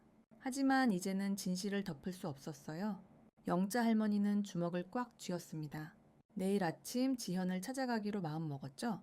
다음 날 아침 영자 할머니는 거의 한숨도 못 잔 채에 침대에서 일어났습니다. 눈가는 퉁퉁 부어 있었고 머리는 지끈지끈 아팠어요. 거울을 보니 하룻밤 사이에 10년은 늙은 것 같았습니다. 흰머리가 부쩍 늘어난 것 같기도 했죠. 아침 7시 영자 할머니는 검은색 코트를 입고 집을 나섰습니다. 김 기사가 기다리고 있었지만 손을 저었어요. 영자 할머니는 아무도 믿을 수가 없었습니다. 오늘은 혼자 갈 데가 있어. 나 따라오지 마. 영자 할머니는 택시를 잡아타고 지현이 있다는 반지하로 향했습니다. 차창 밖으로 보이는 풍경이 점점 초라해졌어요. 청담동의 번화한 거리에서 시작해 좁고 어두운 골목길로 들어서자 마음이 무거워졌습니다. 택시에서 내린 영자 할머니는 주소를 확인하며 골목길을 걸었습니다. 발밑엔 어제 내린 눈이 녹아 질척거렸어요. 값비싼 가죽 구두가 금세 더러워졌지만 신경 쓸 겨를이 없었습니다. 드디어 빨간 벽돌집 앞에 도착했어요. 반지하로 내려가는 계단이 보였습니다. 계단 옆엔 쓰레기 봉투가 쌓여 있었고 벽엔 곰팡이 자국이 검게 번져 있었죠. 영자 할머니는 심호흡을 하고 계단을 내려갔습니다. 미끄러운 계단을 조심스럽게 내려가자 철제 대문이 나타났어요. 문 앞에 서자 안에서 아이들 목소리가 들렸습니다. 엄마 배고파요. 조금만 기다려. 엄마가 얼른 라면 끓여줄게. 영자 할머니의 가슴이 찢어지는 것 같았어요. 손주들이 아침부터 라면을 먹는다니 떨리는 손으로 초인종을 눌렀습니다. 안에서 발소리가 들리더니 문이 살짝 열렸어요. 못 볼 것을 본 듯한 지현의 얼굴이 보였습니다. 순간 문을 닫으려 했지만 영자 할머니가 재빨리 말했어요. 잠깐만, 지현아, 이젠 다 안다. 네가 훔친 게 아니라는 걸. 지현의 눈이 흔들렸습니다. 문을 닫으려던 손이 멈췄어요. 한참을 망설이다가 천천히 문을 열었습니다. 어머님, 어떻게 알고 오셨어요? 들어가도 되겠니? 지현은 잠시 망설이다가 고개를 끄덕였습니다. 영자 할머니는 좁은 현관으로 들어갔어요. 예상보다 더 충격적이었습니다. 벽지는 곳곳이 떨어져 있었고 천장엔 누수 자국이 가득했어요. 창문 틈으로 찬바람이 들어와 온 집안이 냉동 창고처럼 추웠습니다. 거실이라고 말할 수도 없을 것 같은 작은 공간에 쌍둥이가 앉아 있었어요. 얇은 이불을 덮고 서로부터 앉아 있는 모습이 너무 안쓰러웠습니다. 아이들은 영자 할머니를 보자 눈이 동그랗게 됐어요. 할머니다. 한 아이가 소리쳤지만 지연이 재빨리 막았습니다. 조용히 해. 할머니 아니야. 영자 할머니의 눈에 눈물이 고였습니다. 손주들이 자신을 알아본 거예요. 5년이나 지났는데도 기억하고 있었던 겁니다. 지연아, 우리 잠시 이야기 좀 하자. 두 사람은 부엌과 거실의 경계에 마주 앉았습니다. 영자 할머니가 먼저 입을 열었습니다. 민지가 다 털어놨어. 성우가 너를 협박했다고 지현의 어깨가 떨리기 시작했습니다. 참았던 눈물이 터져 나왔어요. 어머님 정말 죄송해요. 하지만 어쩔 수 없었어요. 천천히 말해. 무슨 일이 있었는지 다 알고 싶어. 지현은 울먹이며 5년 전 그날을 떠올렸습니다. 태준 씨 장례식 날 저는 정말 아이들 옷 가지러 집에 갔어요. 그런데 도련님이 절 따라왔어요. 영자 할머니의 손이 떨렸습니다. 예상은 했지만 직접 듣자니 충격이 컸어요. 그런데 왜 말을 안 했니? 도련님이 협박했어요. 제가 증거를 찾으려고 태준 씨 연구실 자료를 뒤지는 걸 봤다면서 만약 경찰에 가면 아이들을 해치겠다고 했어요. 그리고 제가 금고를 털었다고 모함하겠다고도 했죠. 지현은 계속 말을 이었습니다. 저는 무서웠어요. 남편을 죽인 사람이 제 아이들까지 해칠 수 있다는 생각이에요. 그래서 도망쳤어요. 아이들을 지키려면 그것밖에 없었어요. 영자 할머니는 며느리의 손을 잡았습니다. 거칠고 갈라진 손이었어요. 5년 동안 얼마나 고생했을지 짐작이 갔습니다. 100억은 어떻게 된 거니? 전 한 푼도 안 가져갔어요. 아마 도련님이 절 모함하기 위해 꾸민 일일 거예요. 영자 할머니는 깊은 한숨을 쉬었습니다. 모든 퍼즐이 맞춰졌어요. 둘째 아들이 형을 죽이고 형수를 내쫓고 돈까지 가로챈 거였습니다. 지현아 미안해. 내가 널 믿었어야 됐는데 어머님 잘못이 아니에요. 두 사람은 한참 동안 울었습니다. 5년의 시간이 얼마나 길고 아팠는지 서로가 얼마나 그리웠는지 눈물로 나누었어요. 잠시 후 영자 할머니가 결심한 듯 말했습니다. 이제 진실을 밝히자. 성호를 처벌받게 하고 너와 아이들의 명예를 회복시킬 거야. 지현은 고개를 저었습니다. 어머님, 증거가 없어요. 5년이나 지났잖아요. 방법이 있을 거야. 성호가 자백하게 만들면 돼. 영자 할머니는 지현의 눈을 똑바로 봤습니다. 너 혼자가 아니야. 이제 내가 함께 할게. 우리 손주들도 이제 고생 그만 시켜야지. 지현은 다시 눈물을 흘렸습니다. 이번엔 안도의 눈물이었어요. 5년 만에 처음으로 혼자가 아니라는 걸 느꼈습니다. 이야기 중에도 아이들은 배가 고픈지 자꾸 지현을 쳐다봤습니다. 영자 할머니는 지갑을 열어 현금을 꺼냈어요. 일단 이걸로 애들 먹을 것 좀 사와. 그리고 생활비는 보내줄 테니까 당분간은 여기서 지내. 성호가 알아차리면 안 되니까. 영자 할머니는 손주들의 머리를 쓰다듬었습니다. 아이들은 낯설어 하면서도 할머니 손길이 따뜻한지 미소를 지었어요. 할머니 맞죠? 작은 목소리로 한 아이가 물었습니다. 영자 할머니는 눈물을 참으며 고개를 끄덕였어요. 그래, 할머니야. 이제 할머니가 지켜줄게. 영자 할머니는 반지하를 나왔습니다. 계단을 오르며 주먹을 꽉 쥐었어요. 이제 성우와 대면할 차례였습니다. 내 뱃속에서 나온 아들이지만 용서할 수 없었어요. 형을 죽이고 가족을 파괴한 죄는 반드시 대가를 치러야 했습니다. 택시를 타고 집으로 돌아오는 길 영자 할머니는 계획을 세웠습니다. 성호를 집으로 불러 자백을 받아내야 했어요. 녹음기를 준비하고 지현은 밖에서 대기시키고 혹시 모를 위험에 대비해야 할 것입니다. 창밖으로 다시 청담동이 보였습니다. 화려한 건물들이 햇빛에 반짝였어요. 하지만 영자 할머니의 마음은 반지하의 춥고 어두운 방에 머물러 있었습니다. 그곳에서 5년을 버틴 며느리와 손주들을 생각하니 가슴이 미어졌어요. 반지에서 돌아온 영자 할머니는 곧바로 서재로 들어갔습니다. 온몸이 떨렸어요. 분노인지 슬픔인지 구분이 안 될 정도로 감정이 뒤섞였죠. 책상에 앉아 깊은 숨을 내쉬었습니다. 지현의 말이 계속 머릿속을 맴돌았어요. 성호가 협박했다. 태준의 사고는 단순한 사고가 아니다. 이 두 마디가 뇌리에서 떠나지 않았습니다. 영자 할머니는 서랍을 열고 5년 전 자료들을 꺼냈어요. 태준의 사망진단서, 경찰 조사 보고서, 화학연구소 사고 보고서, 그동안 한 번도 다시 보지 못했던 서류들이었습니다. 깊은 슬픔 속으로 끌어당기는 것 같아 꺼내볼 엄두조차 내지 않았었죠. 이제 다시 봐야 했습니다. 진실을 찾기 위해서요. 사고 보고서를 펼쳤습니다. 2020년 1월 15일 새벽 2시 17분 화학물질 폭발로 인한 사망, 원인은 실험 중 시약 혼합 실수. 영자 할머니는 고개를 저었어요. 태주는 그런 실수를 할 사람이 아니었습니다. 대학 때부터 실험실에서 일했고 안전을 누구보다 중요하게 생각했죠. 그때 한 가지 기억이 떠올랐습니다. 사고 직후 성호가 이상하리만큼 빨리 움직였던 것, 형의 장례식이 끝나기도 전에 회사 중역들을 불러 모았고 태준의 프로젝트를 자기가 이어받겠다고 선언했었죠.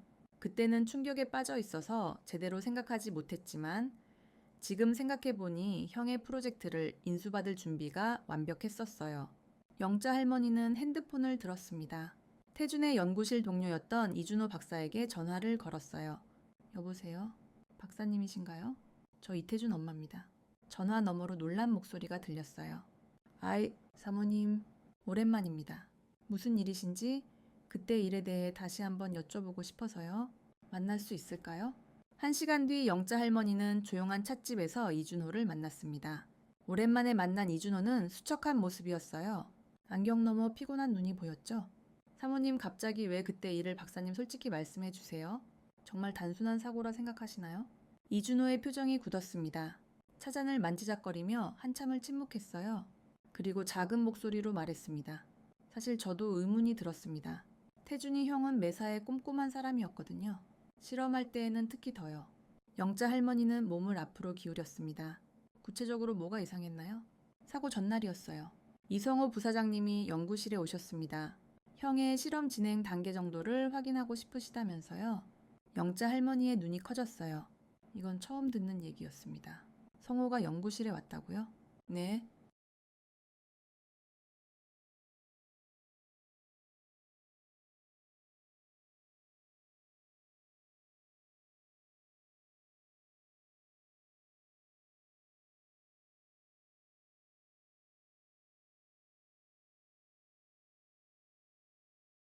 한 시간 정도 있다가 가셨어요. 그런데 다음날 아침에 실험실에 가보니 뭔가 달라져 있었습니다. 뭐가 달라져 있었죠? 이준호는 목소리를 낮췄습니다. 원래 향이 안 나는 시료에서 시큼한 냄새가 났어요. 마치 다른 화학 물질이 섞인 것처럼 영자 할머니의 심장이 쿵쾅거렸습니다. 그래서 어떻게 하셨어요? 태준이 형한테 말하려고 했는데 이미 실험을 시작한 뒤였어요. 그리고 그 직후에 이준호는 말을 잇지 못했습니다. 눈시울이 붉어졌죠. 폭발이 일어났습니다. 순식간이었어요. 아무것도 할 수 없었죠. 영자 할머니는 주먹을 꽉 쥐었습니다. 손톱이 손바닥을 파고들었지만 아픔을 느끼지 못했어요. 분노가 너무 컸기 때문이었죠. 그런데 왜 경찰에 말하지 않으셨어요? 경찰에 말했는데 증거가 없다고 바로 종결 처리해버렸어요. 폭발로 모든 게 타버렸거든요.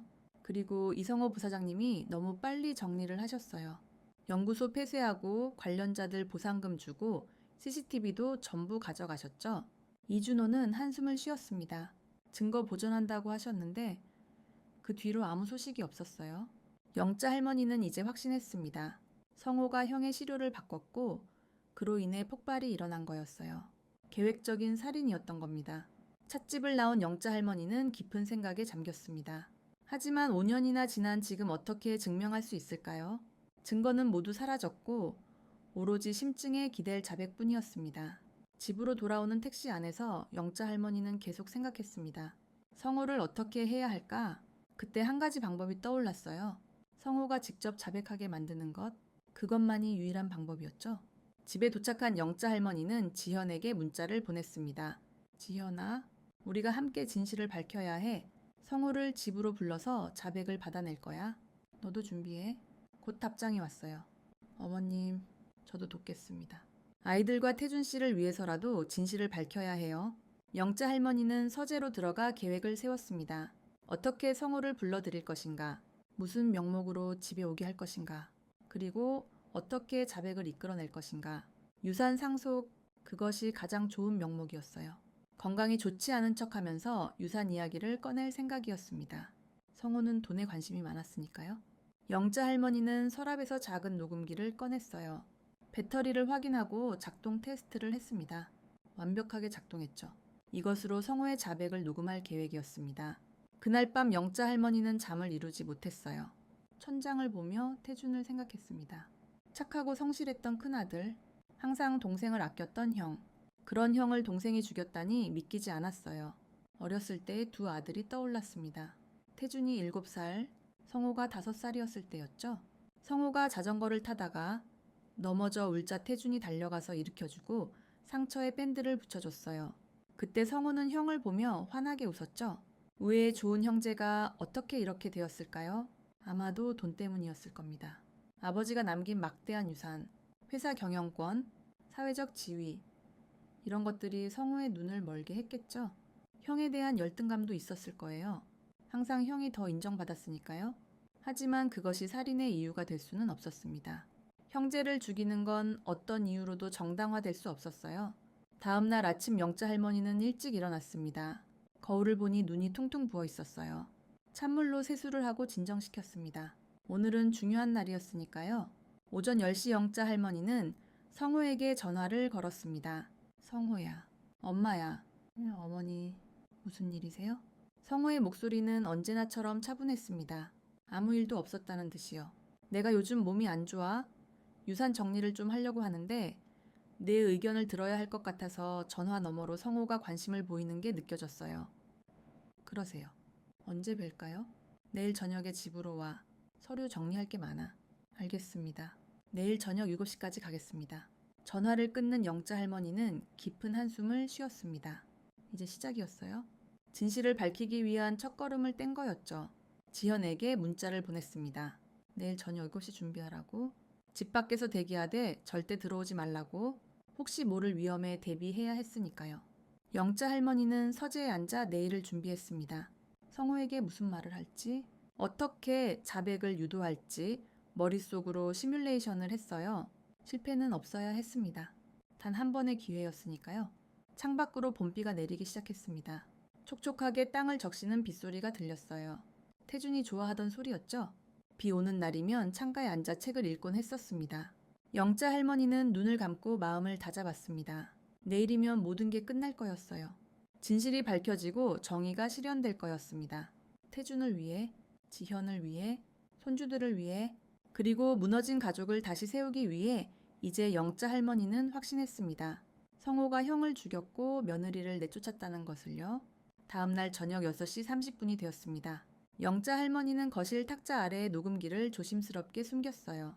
검은색 테이프로 탁자 밑면에 단단히 고정시켰죠.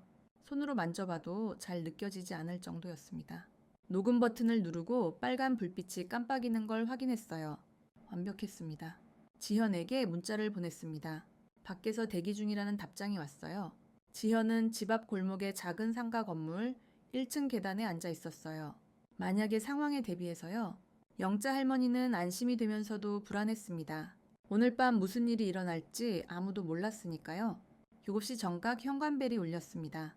성호였어요. 영자 할머니는 깊게 숨을 들이마시고 문을 열었습니다. 성호는 깔끔한 정장 차림이었습니다. 손에는 서류 가방을 들고 있었어요.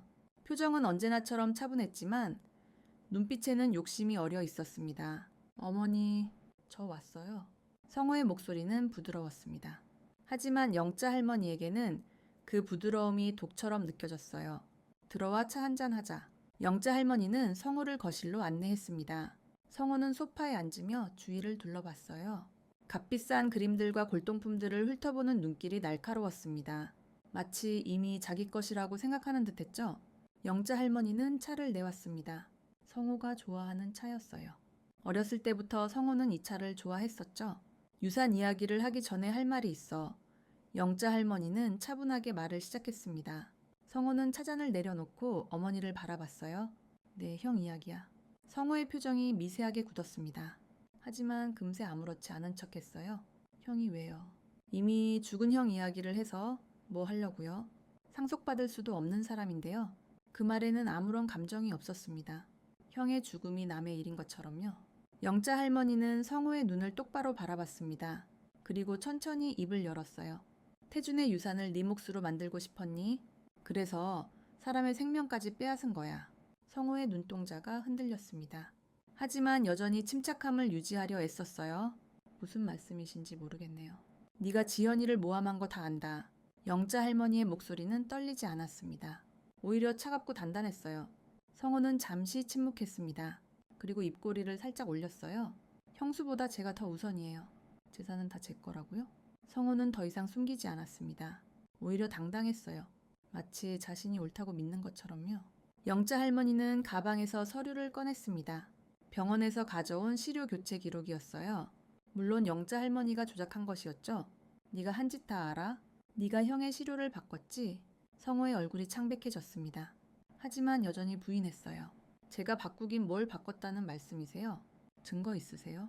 어머니 혹시 노망 나신 거예요? 잠시 침묵이 흘렀어요. 거실의 초침 소리만 들렸습니다. 시간이 흐르는 소리가 무겁게 느껴졌죠? 형은 나보다 항상 앞서 있었어요. 성호가 입을 열었습니다. 목소리가 변했어요. 더 이상 연기하지 않았습니다. 엄마는 늘 형만 봤잖아요. 전 항상 형의 그늘 속에 가려졌죠? 저도 빛을 받고 싶었을 뿐이에요. 나도 엄마 아들이잖아요. 성호의 눈에 원망이 가득했습니다. 어렸을 때부터 쌓인 열등감과 질투가 폭발하는 것 같았어요. 그래서 형을 죽였니? 네, 친형을... 영자 할머니의 목소리가 떨렸습니다. 아들이 아들을 죽였다는 사실을 받아들이기 힘들었어요. 형은 모든 걸 가졌어요. 사랑도 인정도 재산도. 전 늘 2등이었죠. 아버지도 형만 인정했고 회사도 형이 물려받을 예정이었어요. 전 평생을 그렇게 형한테 찌그러져 살았다고요. 성호는 계속 말했습니다. 감정이 격해지고 있었어요. 그날 형이 연구할 때 기회가 왔어요. 아무도 없었죠? 이게 마지막 기회라고? 형이 없으면 모든 게 제 것이 될 거라고요. 성호는 자신의 범죄를 자백하고 있었습니다. 탁자 아래 녹음기가 모든 걸 기록하고 있었어요. 그래서 시약을 바꿨어요. 경찰들은 원인을 몰랐죠? 성호의 얼굴에 소름 끼치는 미소가 떠올랐습니다. 지연이는 왜 모함했니? 그 애가 무슨 죄가 있어서 영자 할머니가 물었습니다. 목소리에 분노가 섞여 있었어요. 형수가 증거를 찾으려고 사방팔방 뛰어다니더라고요. 형수는 늘 그래왔어. 사람 번거롭게 진짜 항상 형수는 걸림돌이었어요. 재산을 나눠 가질 사람이죠. 게다가 되도 않는 조카들까지 둘이나 주렁주렁 달려있으니 제 몫이 줄어들잖아요. 그래서 형수를 내쫓아야 했습니다. 성호는 차갑게 말했습니다. 인간적인 감정이라곤 찾아볼 수 없었어요. 영자 할머니는 주먹을 꽉 쥐었습니다. 손톱이 손바닥을 파고들 정도였어요. 분노와 슬픔이 동시에 밀려왔습니다. 너는 인간이 아니야? 어떻게 형을 죽일 수 있니? 내 피를 나눈 형을? 영자 할머니의 목소리가 떨렸습니다. 눈물이 흘러내렸어요. 혈육이 뭐가 중요해요? 날 고통스럽게 만드는 사람인데 어차피 돈이면 다 되는 세상에 너무 꽃밭 같은 말만 하니 답답하시네요. 성호는 끝까지 잘못을 인정하지 않았습니다. 오히려 자신이 옳다고 믿는 것 같았어요. 영자 할머니는 더 이상 할 말이 없었습니다. 아들이라고 생각했던 존재가 괴물이었다는 걸 깨달았으니까요. 태준을 잃은 슬픔보다 성호를 잃은 슬픔이 더 컸습니다. 살아있지만 이미 죽은 것과 같았으니까요. 난 네가 자수하길 바란다. 지금이라도 잘못을 뉘우치고 영자 할머니가 말했습니다. 마지막 희망을 품고요. 전 아무 잘못도 하지 않았어요. 어차피 다 타버려서 증거도 없어요. 성호는 단호하게 말했습니다. 그리고 자리에서 일어났어요. 오늘 유산 이야기는 다음에 하죠. 어차피 다 제 것이 될 테니까요. 성호가 돌아서려는 순간 탁자 밑에서 깜빡이는 빨간 불빛이 성호의 눈에 들어왔습니다. 성호의 시선이 탁자 아래로 향했습니다. 빨간 불빛이 규칙적으로